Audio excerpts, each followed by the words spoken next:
Other units hit the target and leave. You stay. That is the difference. That is the whole difference. It takes you a while to understand how much that costs. SFAS is 24 days land navigation, rucking team events. They're not looking for the strongest person. They have plenty of strong people. They're looking for the person who can sit across a table from a stranger in a foreign country, learn his name, earn his trust, and make him want to fight for something. That is a different thing entirely.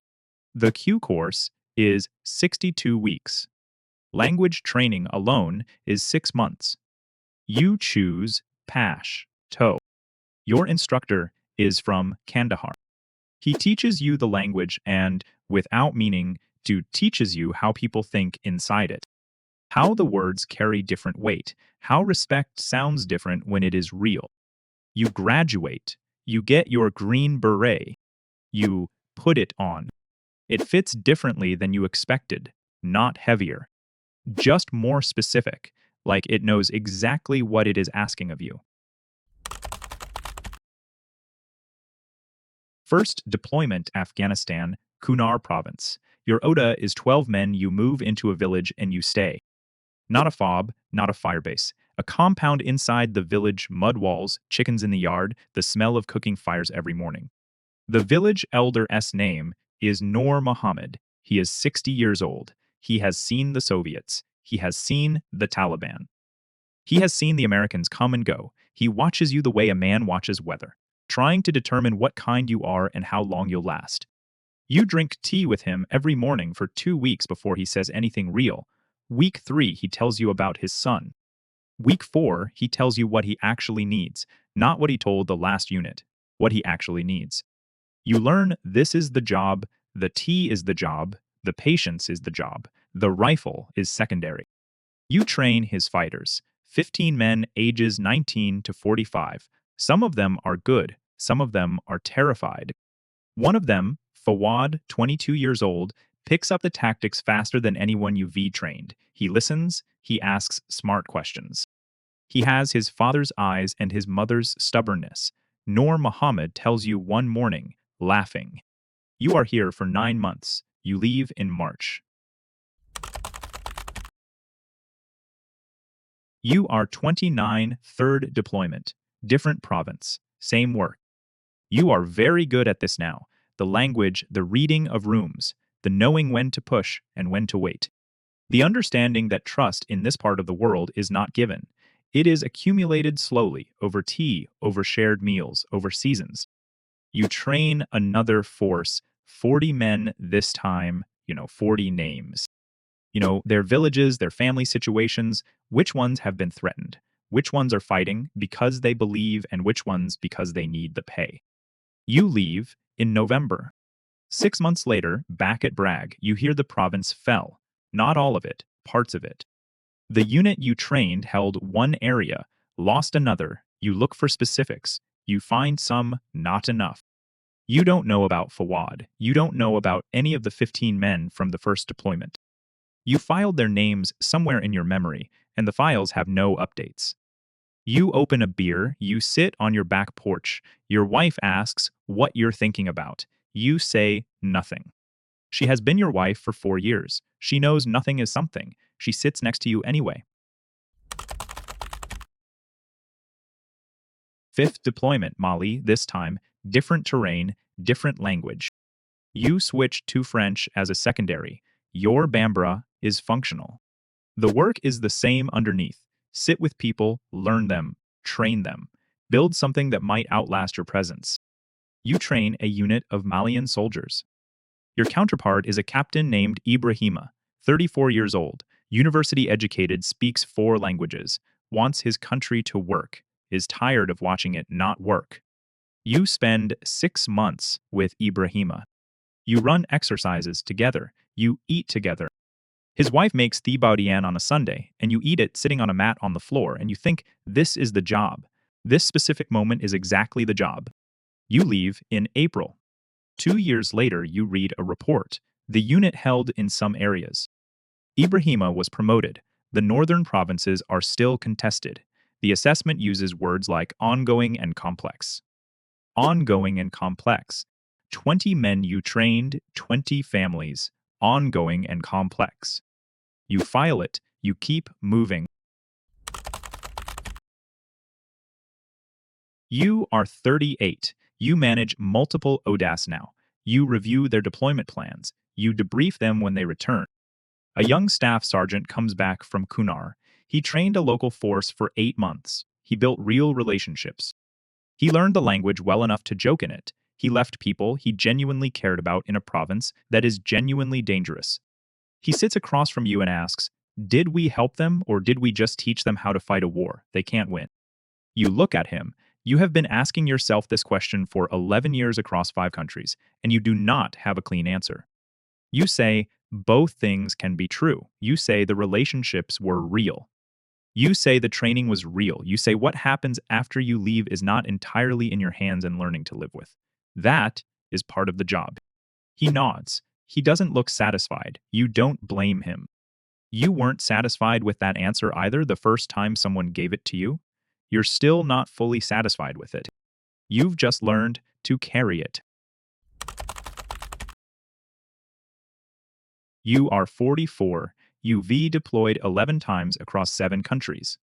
You speak 3 languages with competence and 2 more with enough to be dangerous. You have trained forces that held and forces that collapsed. You have built things that lasted and things that fell apart 6 months after you left. You have sat with village elders and urban commanders and rural fighters, and you have learned that courage is not a cultural monopoly. It exists everywhere in every language at every latitude. What varies is resources, training, time. The thing you can never leave enough of is time. Your son asks you at dinner one night, Dad, do you think what you do makes a difference? He is 17. He is asking an honest question. You think about Noor Muhammad and his son. You think about Fawad. You think about Ibrahima's wife and the Thaibaudian on the mat on the floor. You think about 11 deployments in 7 countries and all the names you carry. You say, yes, sometimes, in specific ways, in specific places, for specific people, and sometimes you don't find out how until much later, and sometimes you don't find out at all. He thinks about that. He says, okay, he goes back to his food. You hope it was the right answer. You think it was the honest one. You are 50. You advise generals now. You represent the enlisted perspective in rooms where strategy gets made.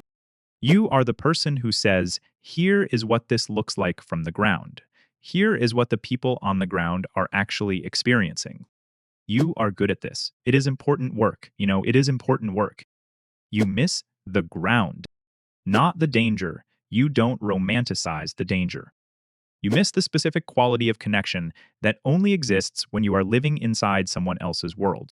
When you are drinking their tea and learning their language and understanding, slowly, that the world is much larger and much more specific than any map can show. You brief a 3-star on SF deployment posture in 3 regions. The brief is 47 slides. You built 12 of them.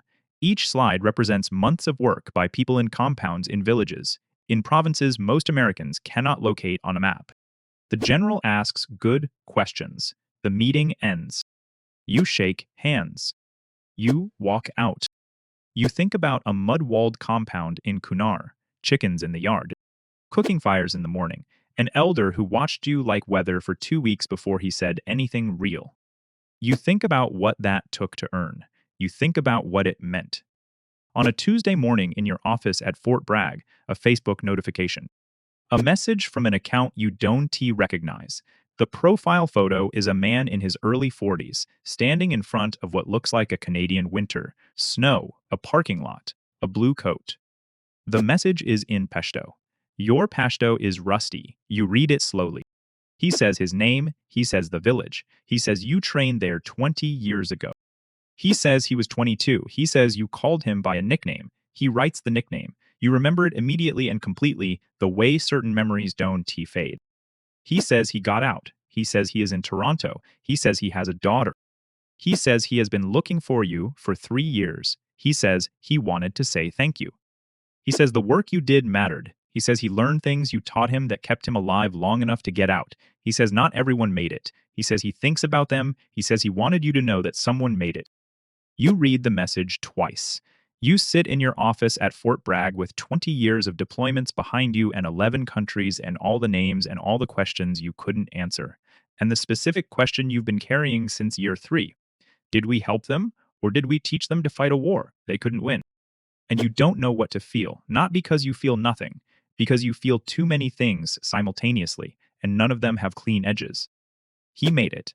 One man, one name you've been carrying without an update for 20 years. He is in Toronto with a daughter and a blue coat, and he found you on Facebook to say thank you. You type back. Your Pashto comes back faster than you expected. You type, I remember you. I am glad you made it. Please tell me about your daughter.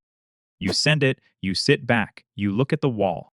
You don't know if what you did was enough. You never knew. You trained forces that held and forces that fell. You built things that lasted and things that collapsed. You left people in dangerous places with the best you could give them, and then you came home and filed them in memory, and waited for updates that usually didn't come. One came today, 20 years late, one man in Toronto with a daughter. You don't know what to do with that. You're not sure it answers the question. You're not sure anything answers the question. But you're glad he is there. You're glad he found you. You're glad, right now, somewhere a 22-year-old just finished the Q course. He is holding his Green Beret. It fits differently than he expected, not heavier, more specific. In 6 months, he will be in a village somewhere. He will drink tea for 2 weeks before anyone says anything real. He will learn a language well enough to joke in it. He will train men whose names he will carry for the rest of his life. He will leave. That is the part nobody fully prepares you for. You build something real and then you leave it. He doesn't know yet about the question that doesn't have an answer. He doesn't know about the names with no updates. He doesn't know about a Tuesday morning 20 years from now when a notification arrives from Toronto. He just knows he wants to stay. He just knows the work is real. He picks up his beret, he puts it on. The cycle continues.